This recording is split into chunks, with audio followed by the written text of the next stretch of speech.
Alors on est rendu à venir récupérer les mailles brunes, donc les mailles de la couleur principale qui sont sur mon montage temporaire. Il faut d'abord commencer par repérer la première maille de mon montage temporaire. Donc pour ça, vous avez ici la maille, les mailles blanches ici de ma couleur contrastante. Et là, c'est de repérer qu'elles sont positionnées sur cette colonne de mailles là, donc les V, la tête en bas ici.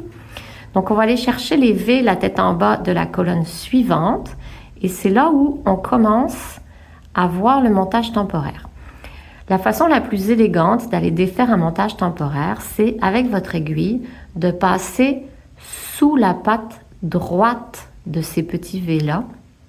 Pourquoi la droite? C'est parce que si vous passez sous la gauche, vous allez avoir des mailles qui vont être comme inversées, comme torse finalement au moment de les retricoter. Donc on passe sous la patte droite de chacune des mailles, de chacune des colonnes de V que vous allez percevoir. Vous allez venir passer sous la patte droite de ces boucles-là. Là, c'est ce que je voulais vous montrer par rapport à la première technique. La deuxième technique, si vous avez du mal à venir comme ça chercher chacune des boucles les unes après les autres, ça va être simplement, là je défais juste pour vous montrer la deuxième technique, vous venez défaire votre montage temporaire. Donc là, il faut défaire d'abord la première boucle pour avoir accès aux boucles suivantes, comme ça. Et là, la première ici, méfiez-vous, là, il faut la prendre puis enlever le fil de ce montage-là, mais les autres vont être plus faciles à défaire.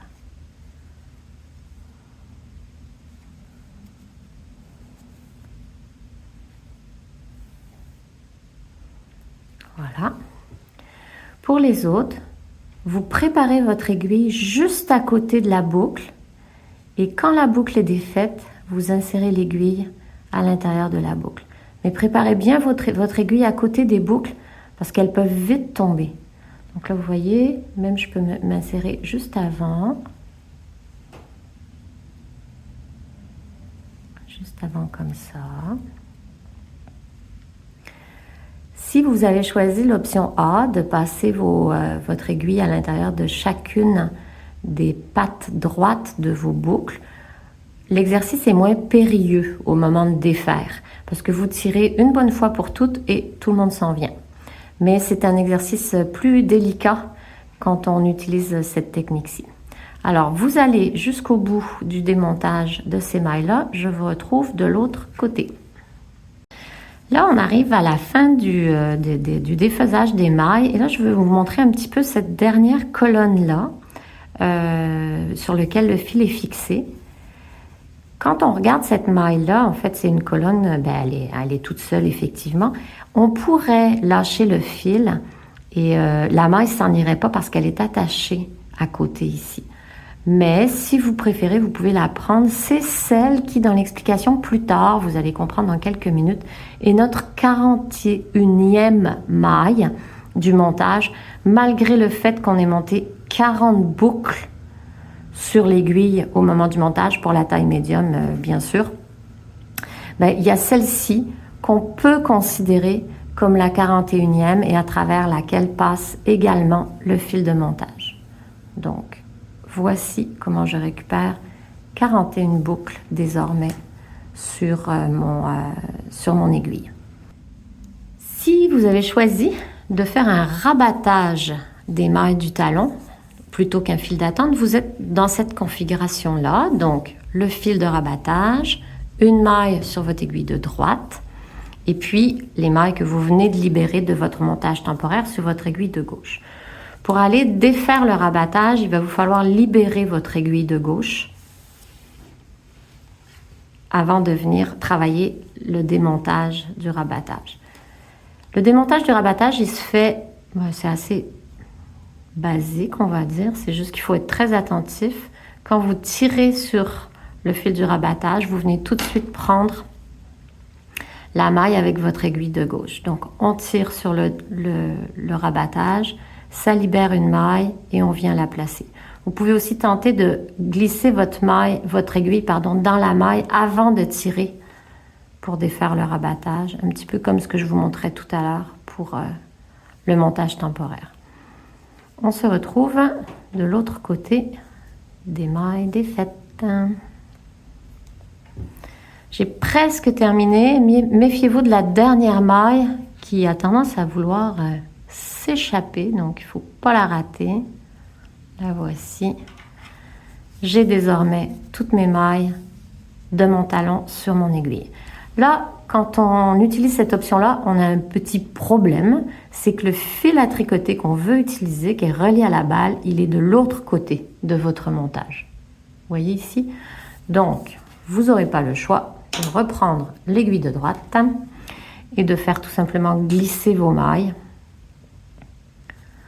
pour arriver à l'endroit où on va aller récupérer notre fil de couleur contrastante. À partir de cet endroit-là, on est exactement dans la même configuration que vous ayez choisi le plan A ou le plan B. Il n'y a pas de différence.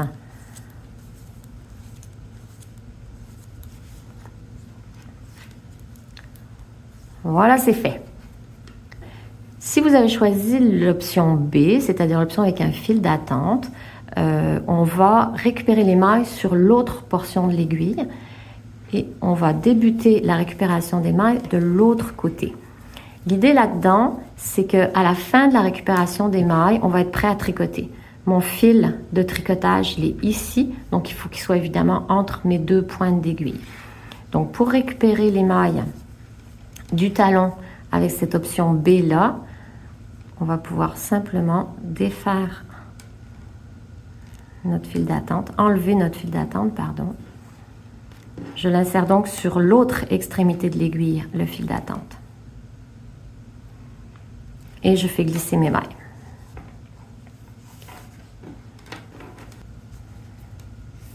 Elles sont toutes positionnées sur mon aiguille. Je peux enlever mon fil d'attente. Nous voici avec la configuration.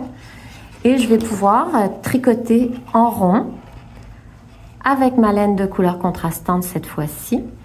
Et comme ce qu'on a fait pour le coup de pied, je vous le remontrerai pas, c'est pas nécessaire, c'est la même technique que le coup de pied. On vient faire 7 tours complètement en rond, donc 7 tours complets en couleur contrastante avant de débuter le même principe de diminution que ce qu'on avait fait sur le coup de pied pour la couleur principale en s'en allant vers le pied. On fait exactement la même chose pour remonter la tige. Donc, je pense que ce n'est pas nécessaire d'avoir un tuto là-dessus, pas plus que c'est nécessaire pour monter la tige. Une fois que vous avez fait toutes vos diminutions pour le coup de pied de la tige, vous montez la tige jusqu'à ce que vous trouviez que vous avez une chaussette assez haute, vous passez aux côtes. Et dans le patron, on vous propose de faire les 2 derniers rangs avec la couleur contrastante. Ça aussi, c'est vraiment à votre goût. Vous le faites pas. C'est votre choix esthétique qui va vous donner la marche à suivre. Voilà, bon tricot tout le monde!